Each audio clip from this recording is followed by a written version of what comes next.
Saludos a todos los amigos de Cultivarte que cada semana sintonizan Centro Visión para acompañarnos y conocer acerca del arte de cultivar las plantas. Los conocimientos sobre el modo en que se puede desarrollar y se puede reproducir cada planta, además de la aplicación de las técnicas adecuadas en cada una de ellas, le facilitará la propagación de un mayor número de ejemplares. Una planta que se cultiva partiendo de una semilla o de un esqueje siempre será más especial que una que se haya comprado.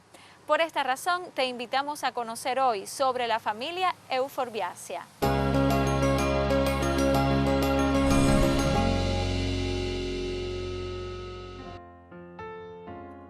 La habilidad de la observación juega un papel importante a la hora de reconocer la biodiversidad dentro de la cual estamos inmersos y lleva a pensar que este evento ha sido un proceso evolutivo que ha ocurrido en la Tierra durante más de 3.800 millones de años. Esa habilidad de contemplar el fenómeno de lo vivo conduce a reconocer que dentro del reino Plantae se encuentra un grupo de plantas en particular, las Euphorbiaceae. A nivel morfológico, posee una consistencia que va desde herbácea hasta arbóreo, con la característica de presentar un exudado característico llamado látex. Esta sustancia tóxica se utiliza como estrategia evolutiva para defenderse de depredadores como los herbívoros. En la actualidad, la familia de las Euphorbiaceae es una de las angioespermas con más diversidad en cuanto a su hábitat y morfología. Varían en tamaño, desde los árboles con gran altura, como por ejemplo Avea de la selva amazónica, hasta las pequeñas plantas con apariencia de cactus que se encuentran en África. Euphorbiaceae es una familia cosmopolita. Posee cerca de 300 géneros y 7.500 especies de amplia distribución en las regiones tropicales y templadas.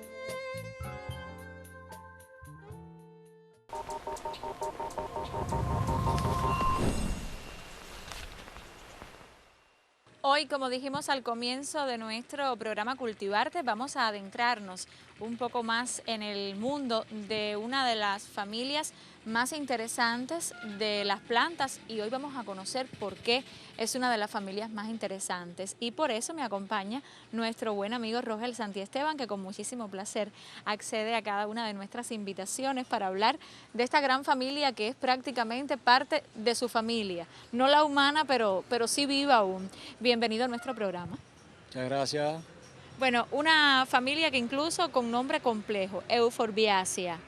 ¿Cuál es la característica fundamental de estas plantas? ¿Qué las hace ser familias? La familia de las Euphorbiaceae es una familia muy importante en el reino vegetal. Es una palabra que significa bueno, forbiácea significa follaje, o sea, es una planta muy robusta, de follaje muy bueno, pero que tiene látex. El látex es una especie como de leche de resinas en algunos casos que posee esta planta. Todas lo tienen. Casi todas lo tienen. Es una peculiaridad de estas plantas. Unas son blanquecinas y otras no son tan blancas. Pero siempre esa sustancia viscosa tiene propiedades disímiles, pero una de las más comunes que tiene todo este género es que son altamente venenosas o urticantes, que producen quemaduras. O sea, que esta familia tiene esta característica de que presentan esa sustancia viscosa en forma de leche casi todas. Ya conociendo que una multiplicidad de especies pertenecen a esta familia, yo sé que los televidentes quisieran conocer, por ejemplo, algunas de las plantas que comúnmente vemos por ahí en cualquier lugar y que pertenecen a esta familia. ¿Cuáles son? Y vamos a mostrar, ¿por qué no?, algunas de las que tenemos aquí. Sí, una de las más comunes que a menudo llevamos a la mesa es la planta de yuca. La yuca es una Euphorbiaceae que tiene muchísimas propiedades, es un alimento muy bueno para diversos animales. Su producción, que en sí la yuca sirve para alimentarnos los seres humanos, y cuando usted desprende esta planta va a ver que ella bota una pequeña sustancia, a pesar de que no es totalmente blanca, tiene su pequeño color blanco, pero que esta planta tiene una característica que presenta ácido cianótico. Por tanto, hay que tener cuidado qué tipo de yuca vamos a consumir, puesto que existe yuca de alimento, pero también existe yuca de jardín, que es altamente venenosa. Existe yuca agria, que es la que más ácido cianótico tiene. Y entonces, esta especie la conocemos todo el mundo, tenemos por acá. Y no nos imaginamos, Roger, que esa especie pertenece a esta familia, o claro, los menos conocedores de las plantas, los que no han estudiado científicamente la planta, no se imagina que un alimento como la yuca, tan común entre los cubanos, pertenece a esta familia. Por aquí tenemos otra. Tenemos aquí, por ejemplo, el Ricinus que todos conocemos por el aceite resino. El aceite resino es un purgante muy fuerte, muy poderoso, potente para problemas estomacales. ¿Y qué ocurre con esta planta? Que consumida así, tanto seco como verde, es un potente veneno. En cambio, una vez que se extrae de él el aceite, ya el aceite no es venenoso, o sea que ya pierde esta capacidad. Ella también brota una pequeña sustancia acuosa que tampoco es de color blanquecino. Tiene un color muy bonito esa planta, pero además no es muy común, Roger, esa planta. Esta planta es bastante común. Lo que ocurre es que casi siempre la vemos de colores verdes o verdes claros, pero la que más se siembra en los jardines para tener una tonalidad de colores es el Ricinus de coloración rojiza, que es el que más potente de todos los Ricinus en su producción de aceite. Aquí tenemos una muy conocida y que quizás tampoco la veíamos como parte de esta familia, la vemos más como adorno ornamental. Sí. Y a pesar de eso, como hablábamos antes de comenzar nuestra conversación, no es muy común tampoco verla, es decir, no todo el mundo la tiene en su patio. Sí, la flor de Pascua es una planta euforbiácea también, que esta sí va a emitir lata inmediatamente. Cuando es más visible en este caso, se ve. Visible. Ahora, realmente ella se llama flor de Pascua, pero estos son hojas modificadas. Sus pequeñas flores es tan insignificante que a menudo cuando sale de color amarillo, son florecitas muy pequeñas, rodeadas de estas flores que pueden ser rojas, pueden ser amarillas, pueden ser incluso blanquecinas, tienen diversidad de colores. ¿Qué ocurre? Que no es tan común verla, porque ella sí se prende con facilidad. Que las personas se dan cuenta de que la flor de Pascua existe cuando llega la Pascua y ven toda esa floración tan bella, todas esas hojas que se han convertido en flores, y entonces cuando la quieren tener, en ese momento ella no se reproduce. Ella se reproduce mucho antes de comenzar a transformarse sus hojas en flores. ¿Solamente en esa época del año es que la podemos ver así? Solamente en esta época del año es cuando se ve, aunque su flor dura bastante, algunas duran hasta 4 meses. O sea, quizás por eso también pasa con más discreción. Sí. Entonces, por aquí tenemos otras que cuando las vi me asombré muchísimo. Tenemos otra aquí, llamado comúnmente como globo angolano. Este globo angolano es una planta que nos gusta mucho tenerla siempre en nuestro sistema productivo, en lo organopónico. Como van a ver, es una planta también que brota con facilidad. La parte de donde se ve la leche. Esta planta de globo angolano. ¿Por qué les gusta tenerla tanto en los organopónicos? Porque es una planta que atrae insectos que, a pesar de ser son insectos que no son perjudiciales a los cultivos, a la hortaliza, atacan esta planta. Y entonces esta planta se comporta como un laboratorio. Al tener insectos que no atacan los cultivos beneficiosos, pues ella reproduce otros insectos que se alimentan de estos insectos que están en esta planta. O sea, vamos a hablar entonces de una planta que se comporta para beneficiar a las demás. Protege al resto de las plantas que hay en el organopónico. El resto de las plantas organopónicas. Muy interesante, pero por aquí tenemos las que me llamaban más la atención. Son las llamadas malas hierbas, plantas indeseables, malezas. Esas sí son muy, pero muy comunes. Son bastante comunes si uno observa lo que casi nadie la identifica como euforbiácea. Estas plantas incluso son capaces de emitir mucho más rápido grandes cantidades de esa sustancia. Nada más que con cortarle una hojita. Una hojita pequeña, usted ve inmediatamente cómo sale esa. Estas son las llamadas chamaicisi. Pero usted me decía que no solamente es una hierba común, de esas que vemos por ahí y que arrancamos incluso para proteger el resto de las plantas, sino que tiene utilidades, que toda planta tiene utilidad.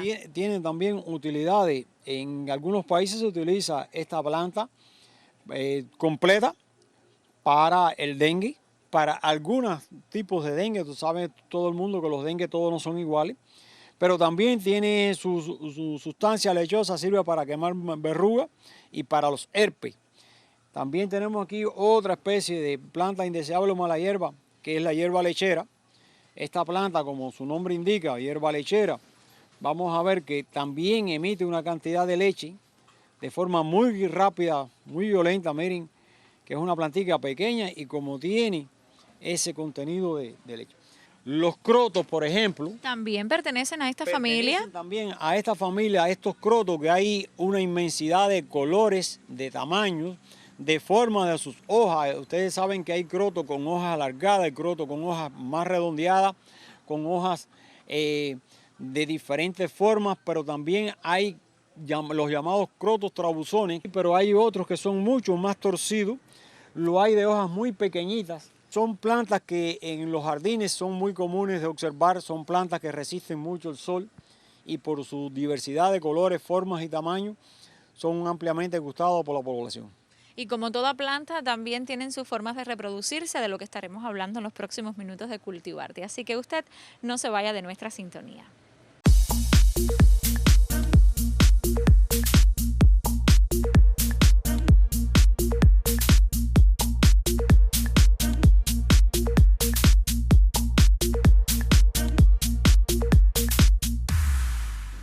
Roger, hablemos ahora entonces de la reproducción de estas plantas. Nos comentabas que hay formas diversas, que no todas se reproducen de la misma manera. Vamos a ejemplificar y decir entonces cómo reproducir algunas de las que tenemos por acá.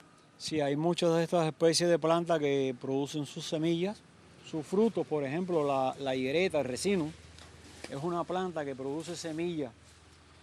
Esa solamente es posible reproducirla a través de la semilla. A través de las semillas, sus semillas son muy viables, o sea, germinan con gran facilidad, son frutos en tricoca, o sea, que tienen tres cocas o 3 semillas cada fruto, y que es otra característica de este género. También la yuca produce un fruto bastante parecido.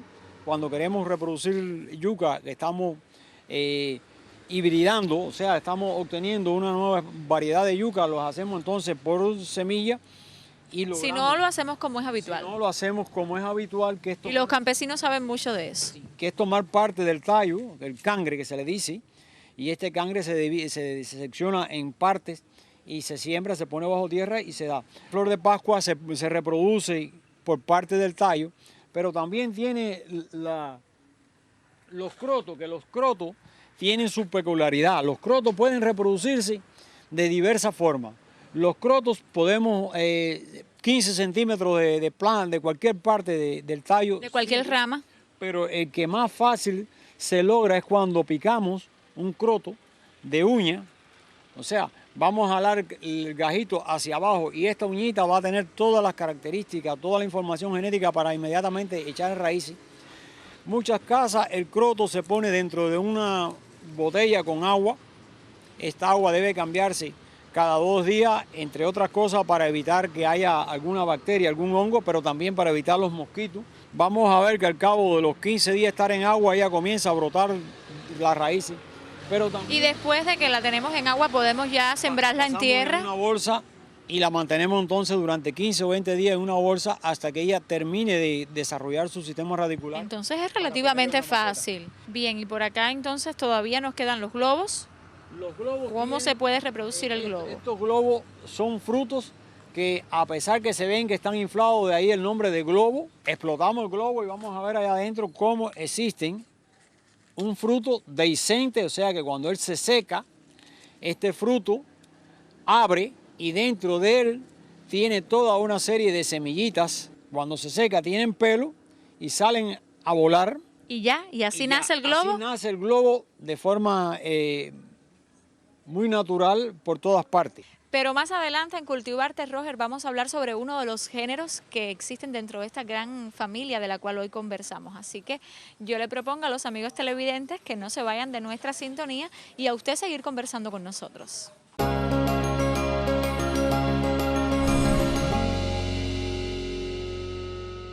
Bueno, Roger, ahora estamos viendo aquí algunas plantas similares a los cactus, pero que pertenecen a uno de los géneros de la familia que anteriormente mencionamos. ¿Cuál es la familia? Vamos a reiterar. ¿Y cuál es este género dentro de esa familia? Sí, esta familia la que estamos viendo era Forbiaceae. Dentro de los Forbiaceae existe un género que se llama Euphorbia. Las euforbias representan 2000 especies y esta familia tiene una característica que se asemejan mucho, la gran mayoría de los representantes de este género se parecen mucho a los cactus.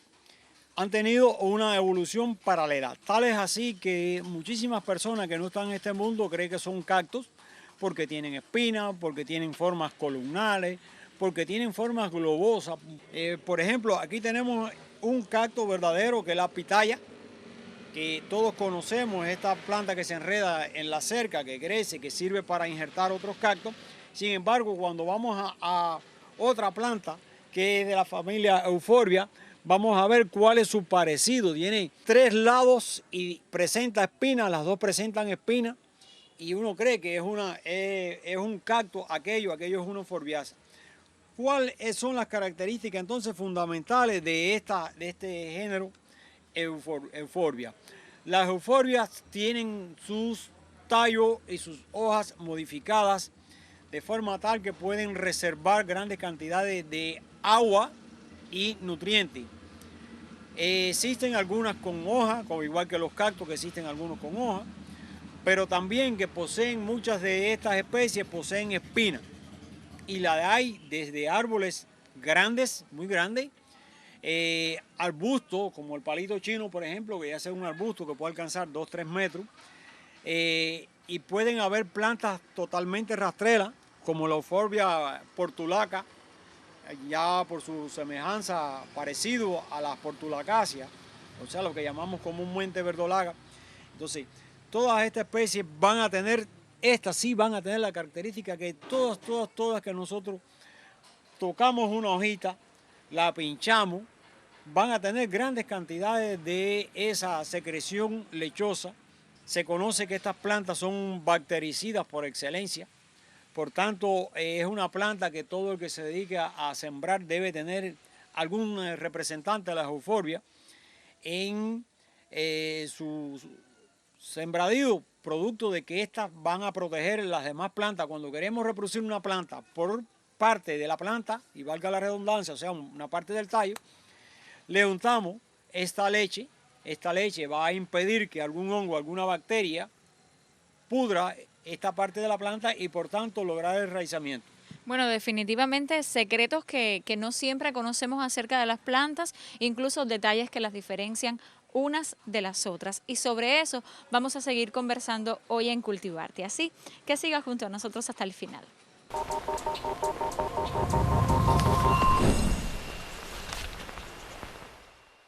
Hablemos entonces de la reproducción en este género específicamente. ¿Cómo le hacemos? Usted me decía, no es difícil, pero tiene secretos, tiene técnicas específicas que si no aplicamos, pues entonces no logramos tener este tipo de plantas. Entonces, ¿cómo le hacemos? Sí, por lo general, casi todas las especies de plantas tienen un problema a la hora de reproducir. Y es que cuando vamos a un suelo que puede tener diferentes contaminación de hongos, bacterias, o puede haber algún tipo de insecto que le guste esa savia de la planta, pues produce entonces la muerte de esta parte de la planta que queremos reproducir. En el caso de la Euphorbia, ¿qué ocurre con ella? Que la Euphorbia no resiste la humedad. Estas plantas son totalmente negadas a enraizar en sistemas acuáticos. Si bien ahorita hablábamos que los crotos los poníamos en agua, sobre todo en agua lluvia, y esto enraizaba, estas plantas, si las ponemos en agua, generalmente van a podrirse, van a morir. Parece indicar que es que se comienza a lavar la sustancia protectora, esa leche, esa parte ese contenido tan importante que tiene ella y por ahí pudre la planta. ¿Cómo hacemos entonces para reproducir cualquier parte de esta planta? Una vez que hacemos el corte, vamos a ver cómo comienza a segregar esa sustancia viscosa, ese látex. Vamos a tratarlo de cortar con un poco de carbón vegetal y después vamos a colocarlo sobre arena. Y durante 15 días, puesto sobre la arena, no se le va a echar agua ni se va a hacer nada. Vamos a ver que a partir de entre los 15 y 21 días, ella comienza a brotar la raicilla. Y una vez que comience a brotar la raicilla, entonces sí podemos ponerlo en un sustrato, como hemos estado explicando siempre, que debe ser sustrato con buen drenaje, donde haya una composición tanto de materia orgánica como de suelo vegetal, capa vegetal, arena, hay algún contenido de carbón, de zeolita, de todo lo que ponemos en los sustratos.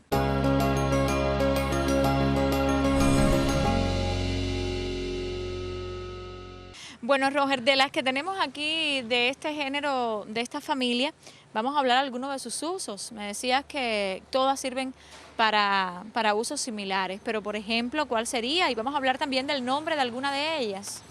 Sí, aquí tenemos una pequeña representación de las euforbias suculentas. Estas euforbias suculentas, muchas de la población la conoce, la identifica muy bien, como son las coronas de Cristo.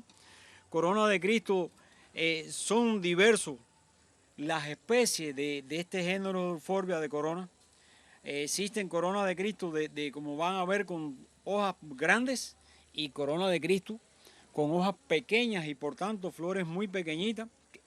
Como planta ornamental son muy bellas por sus coloridos, pero también existe un empleo para que ya ahorita explicábamos, que es como un tipo de bactericida. Tenemos también aquí los cardón, que el cardón es una planta para protección, pero también cuando ocurre esto, que esto es una forma natural, un celebro que se forma en el cardón, que en vez de crecer hacia arriba, crece hacia los lados, y es una planta muy bella para decorar en una mesa, en un lugar como que resiste también el sol o la sombra.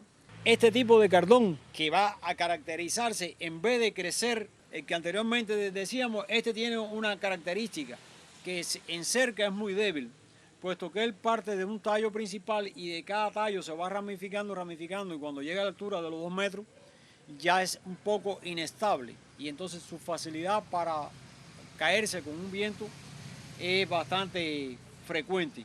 Y entonces este cardón se utiliza más bien para cercas pequeñas. Otra de las especies de plantas, por su cantidad de hojas que tiene, van a ver que es una planta maravillosa. La tenemos de 2 tipos. Una que es muy globosa, muy redonda, y esta que es más bien columnar. Como ustedes, para los que tienen conocimiento, parece una mamilaria por la forma de mamas que tienen esta planta. Tenemos el palito chino, conocido, que se utiliza muchas veces para lugares más bien aislados del jardín de la casa, pero también es una planta que se utiliza para lograr separar un área del terreno de otra, para evitar que los animales y las personas pasen por él, ya que él se pone muy, muy intenso. Esto viene siendo otro tipo de euforbia, que sus hojas son aplanadas, totalmente aplanadas. Este es un árbol que puede llegar a entre 8 y 20 metros de alto. Aquí tenemos la planta que también le llaman palitroque, por sus panecillos, va echando muchos hijos que cuando va terminando su desarrollo se quedan entonces muy corticos y estos parecen como panecillos, por eso que se llama palitroque también, es como especie de un arbolito de Navidad. Lo que siempre llamamos la atención, puesto que muchas personas quieren, y es importante que se diga, que es comprar esta planta para hacer un arbolito de Navidad. Y producto del uso que se le da al arbolito de Navidad en las casas, de que los niños, las niñas, van constantemente a ver si hay regalitos para poner la bombita, tocar el bombillito. Entonces, por el peligro que representa para los ojos, para la mucosa, y que si en caso de que puedan ingerirlo, puede provocar problemas, vómitos, diarrea y demás, entonces decimos que esto no se debe utilizar nunca dentro de las casas. Y siempre alejado de los más pequeños que generalmente pues no conocen esas particularidades. Ya vemos cómo belleza y utilidad se unen en una multiplicidad de plantas, de las cuales hoy solamente hemos visto algunas, pero ya usted ve secretos que también debemos todos conocer.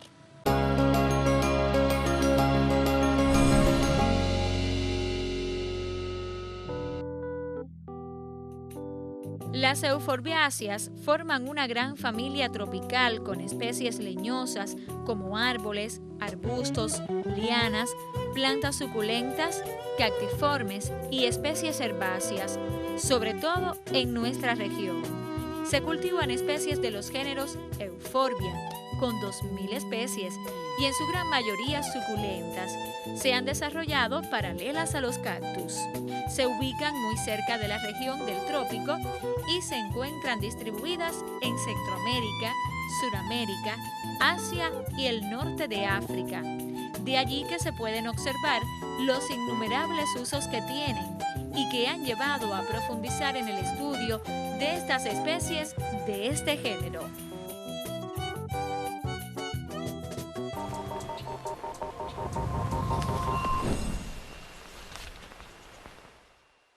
En nuestro encuentro de hoy conocimos acerca de las exigencias respecto a condiciones ambientales de algunas plantas que pertenecen a las euforbiáceas, los principales cuidados que conviene propiciarles a estas plantas y que nos permitirá disfrutarlas por largo tiempo. Así que la invitación para que usted regrese la próxima semana a través de nuestro canal Centrovisión y nos acompañe en otra emisión de Cultivarte. Hasta entonces.